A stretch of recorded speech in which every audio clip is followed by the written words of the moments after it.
इस वक्त आप आराम से बैठकर इस वीडियो को देख रहे हैं, मगर मैं आपको कहूँ, आज जिस जगह पर आप अभी बैठे हो वो जमीन आज से करोड़ों साल पहले 8,500 डिग्री के तापमान से उबल रही थी, या जिस जगह पर आप बैठे हैं वो जगह लाखों सालों तक बर्फ से ढकी हुई थी।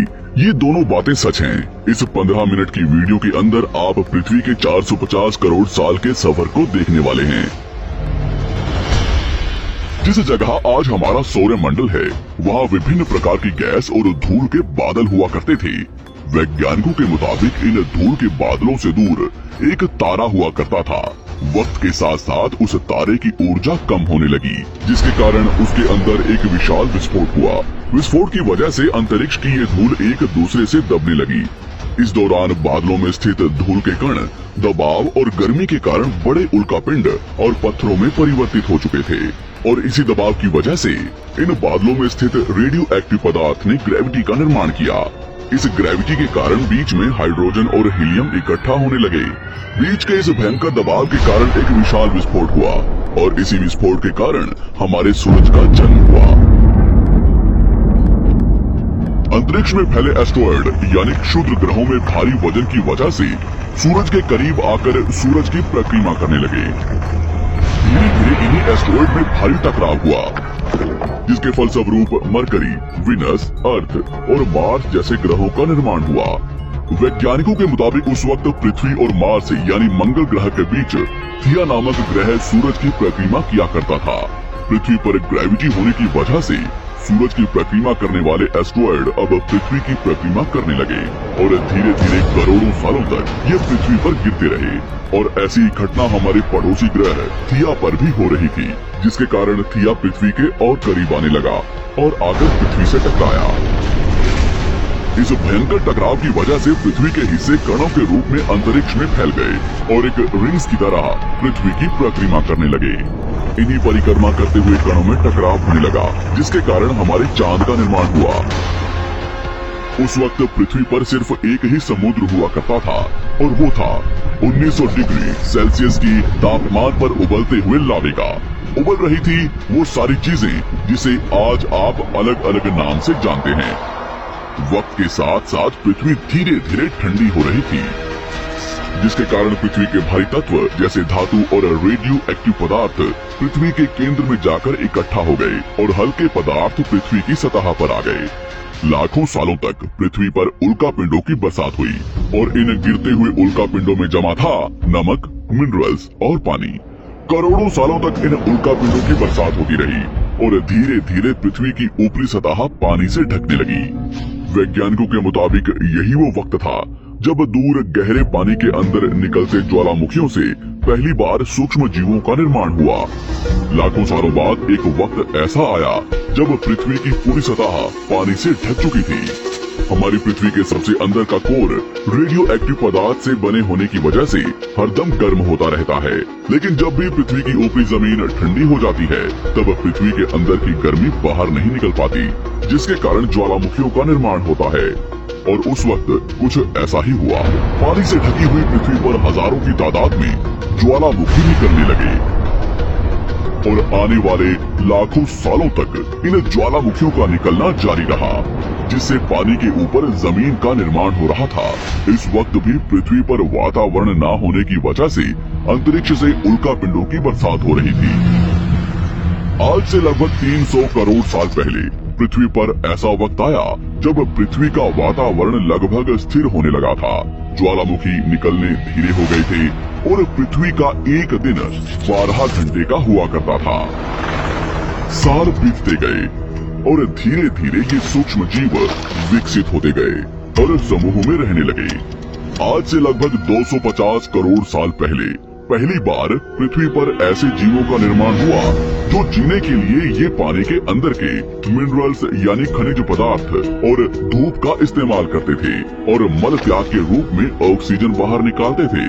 इस वक्त तक पृथ्वी पर ज्यादातर ज्वालामुखी निकलने बंद हो चुके थे, और इन माइक्रोबैक्टीरिया की वजह से वातावरण में ऑक्सीजन की मात्रा बढ़ रही थी।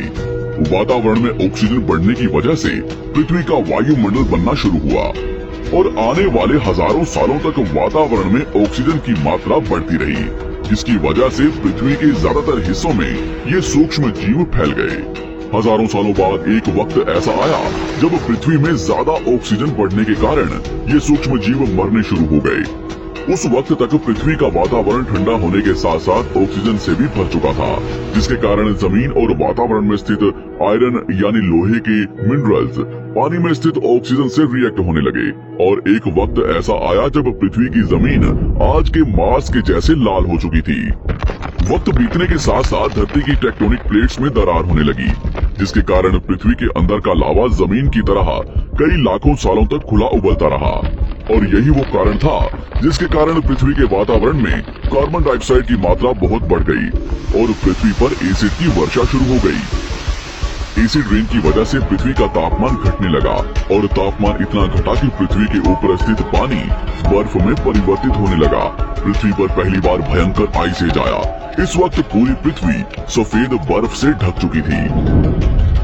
आमतौर पर जब धरती पर सूरज की किरणें गिरती हैं, तब जमीन उन किरणों को सोख लेती है, मगर क्योंकि पूरी पृथ्वी बर्फ से ढक चुकी थी और क्योंकि बर्फ सफेद और चमकीली होती है, जिसके कारण सूरज की किरणें धरती पर गिरने के बाद वापस चली जाती थी। इसी कारण से पृथ्वी कई लाखों सालों तक बर्फ से ढकी रही, मगर फिर से पृथ्वी के अंदर स्थित गर्मी ज्वालामुखी के रूप में निकलना शुरू हो गई और इन ज्वालामुखियों से निकलने वाली गर्मी ने बर्फ को पिघलाना शुरू कर दिया।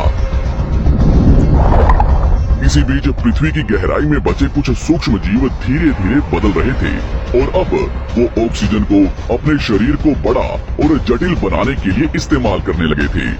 इस बीच पानी में अलग से भी छोटे समुद्री पौधे निकलने शुरू हो चुके थे। बाहर जैसे जैसे ज्वालामुखी निकल रहे थे, वैसे वैसे वातावरण कार्बन डाइऑक्साइड की वजह से गर्म हो रहा था। वक्त के साथ साथ बर्फ तो पिघलने लगी, मगर धरती पर फिर से एसिड की वर्षा शुरू हो गई, जिसके कारण फिर पृथ्वी ठंडी होने लगी और फिर पृथ्वी की ज्यादातर सतह बर्फ से ढक गई। ऐसा बार बार कई हजारों सालों तक होता रहा और इसी कारण से अब समुद्री जीव धीरे धीरे वातावरण के हिसाब से विकसित हो रहे थे। इस बीच कई सारे जीव और समुद्री जंगल विलुप्त हो गए, मगर जो बच गए वो धीरे धीरे पृथ्वी के बदलते तापमान के हिसाब से ढलते गए और अब हजारों सालों बाद समुद्री पेड़ बर्फ की वजह से पूरी तरह से मरते या सूखते नहीं थे। अब सूक्ष्म जीव समुद्री जीव बन चुके थे। जब फिर से ज्वालामुखियों ने पृथ्वी की बर्फ को पिघलाना शुरू किया, तब ये समुद्री पेड़ जल्दी विकसित होकर फैल गए। धीरे धीरे वातावरण में ऑक्सीजन की मात्रा बढ़ने लगी और पृथ्वी पर होने वाली एसिड की वर्षा कम होने लगी। वातावरण में ऑक्सीजन आने की वजह से पृथ्वी की ओजोन लेयर्स मोटी होने लगी और आज से लगभग 47 करोड़ साल पहले पृथ्वी की ऊपरी सतह पर पहली बार मोसोस नामक प्लांट उगना शुरू हुआ। वक्त के साथ साथ जमीन पर अलग अलग प्रकार के पौधे और पेड़ उगना शुरू हुए। एक वक्त ऐसा आया जब जमीन के पेड़ों की लंबाई लगभग 80 से 100 फीट जितनी या आज की 5 से 6 मंजिला बिल्डिंग जितनी ऊंची हो चुकी थी। ये वो वक्त था जब समुद्री जानवर समुद्र से बाहर निकल रहे थे और जमीनी जानवरों में परिवर्तित हो रहे थे। धरती की ज्यादातर जमीन एक जगह इकट्ठी हो चुकी थी, जिसे आज हम पैंजिया महाद्वीप के नाम से जानते हैं। पृथ्वी का वातावरण और तापमान लगभग स्थिर हो चुका था और अब करीब 21 से 23 घंटे का दिन हुआ करता था। अब समुद्री जीव पानी से बाहर रहने लगे थे और वातावरण के हिसाब से उनके शरीर का रंग रूप बदल रहा था। धीरे धीरे ये जमीनी जानवर डायनासोर्स में परिवर्तित हो गए। जिन डायनासोर्स ने पेड़ पौधे खाने शुरू कर दिए, उनका शरीर लंबा और विशाल रूप से विकसित होने लगा। कुछ डायनासोर्स शिकार किया करते थे, जिसके कारण वे छोटे और तेज होते चले गए।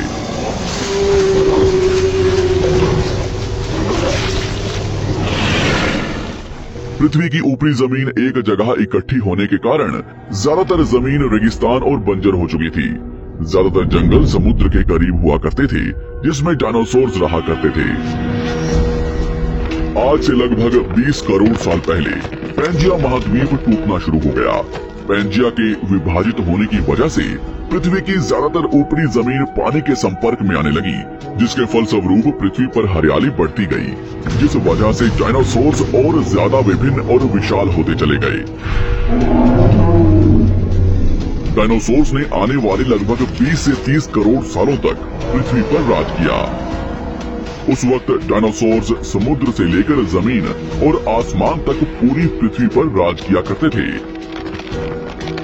इस दौरान अफ्रीका से टूटा भारत सीधे आकर आज के तिब्बत से टकराया और इस टकराव की वजह से हिमालय का निर्माण हुआ। आज से लगभग 6.5 करोड़ साल पहले पृथ्वी की तरफ आज के माउंट एवरेस्ट से भी बड़ा लगभग 4.5 लाख करोड़ किलो जितना वजनिया उल्का पिंड लगभग 80,000 किलोमीटर प्रति घंटे की स्पीड से पृथ्वी की तरफ आ रहा था। पृथ्वी की सतह को छूते ही उसमें भयंकर आग लगी और वो जलते हुए सीधा पृथ्वी से टकराया। इस टकराव से निकलने वाली ऊर्जा आज के 10 करोड़ परमाणु बम एक साथ फटने के बराबर थी। जहाँ ये उल्का पिंड गिरा वहाँ के जानवर और पेड़ तुरंत भाप बनकर जल गए। गिरते ही पृथ्वी पर पूरी तरह धूल फैलने लगी, समुद्र में भयंकर बाढ़ आने लगी। भूकंप और आग ने पृथ्वी को जलाना शुरू कर दिया। कुछ ही घंटों में पूरी पृथ्वी के वातावरण में हानिकारक गैस और धूल की वजह से पृथ्वी नर्क हो चुकी थी। डायनासोर्स, घुटन, आग और भूखमरी से पूरी तरह विलुप्त हो गए। इस वक्त हमारे पूर्वज जमीन के अंदर रहा करते थे, जिसके कारण वो इस विशाल प्रलय से बच गए। पृथ्वी का वातावरण पूरी तरह से काला और अंधेरा हो चुका था, जिससे धूप भी जमीन तक नहीं पहुंच पा रही थी। पृथ्वी के पेड़ और ज्यादातर जानवर विलुप्त हो गए। वातावरण में धूल और हानिकारक गैस के कारण पृथ्वी पर फिर से एसिड की वर्षा शुरू हो गई और फिर पृथ्वी ठंडी होकर बर्फ से ढक गई। लेकिन इस बार पृथ्वी की बर्फ लाखों सालों तक नहीं जमी रही और 80 से 90 हजार साल बाद ये बर्फ पिघलनी शुरू हो गई। जैसे ही धरती पर वातावरण फिर से पहले जैसा होने लगा, वैसे ही ये छोटे जीव जमीन से बाहर आना शुरू हो गए। उस वक्त पृथ्वी की बर्फ पिघलनी शुरू ही हुई थी, जिसके कारण अफ्रीका में घने ठंडे जंगल हुआ करते थे और इसी बीच ये जमीनी जीव बंदरों में परिवर्तित हुए। मगर जैसे जैसे पृथ्वी गर्म होने लगी, वैसे वैसे अफ्रीका के ये जंगल सूखने लगे। जंगल की चीजें खाने वाले बंदरों को खाने की कमी होने लगी। खाने की तलाश में इन बंदरों ने अपने पैरों पर चलना शुरू कर दिया, जिससे उन्हें दूसरे जानवरों के शिकार करने में मदद मिलती थी। धीरे धीरे बंदर एप्स यानी वानर में परिवर्तित हुए। खाने की तलाश में ये एप्स पृथ्वी के दूसरे हिस्सों में फैलने लगे और धीरे धीरे उनके शरीर का रंग रूप वहाँ के मौसम के हिसाब से बदलता गया। वक्त के साथ साथ हम आदिवासी बने। हमने हथियारों से लेकर आग का आविष्कार किया। हम धीरे धीरे इंसान के रूप में विकसित हुए। हमने धर्म से लेकर परिवार, भाषा और संस्कृति का निर्माण किया और वक्त के साथ साथ हम विकसित होते चले गए और आज हम इस पृथ्वी की सबसे विकसित प्रजाति बन चुके हैं। पृथ्वी को आज के जैसे बनने में लगभग 450 करोड़ साल का वक्त लगा है और हमें एक छोटे जमीन में रहने वाले जानवर से इंसान बनने में कई लाखों सालों का। मगर हमने इन 100 सालों में जितना पृथ्वी को गंदा और तबाह किया है, उतना आज तक किसी भी प्रजाति ने नहीं किया होगा। हम फिर से धरती को गर्म कर रहे हैं और कार्बन डाइऑक्साइड की मात्रा बढ़ा रहे हैं। वैज्ञानिकों का मानना है कि पृथ्वी पर फिर से विशाल परिवर्तन होने वाला है। भविष्य में पृथ्वी कैसी होगी, जानेंगे हमारी अगली वीडियो में।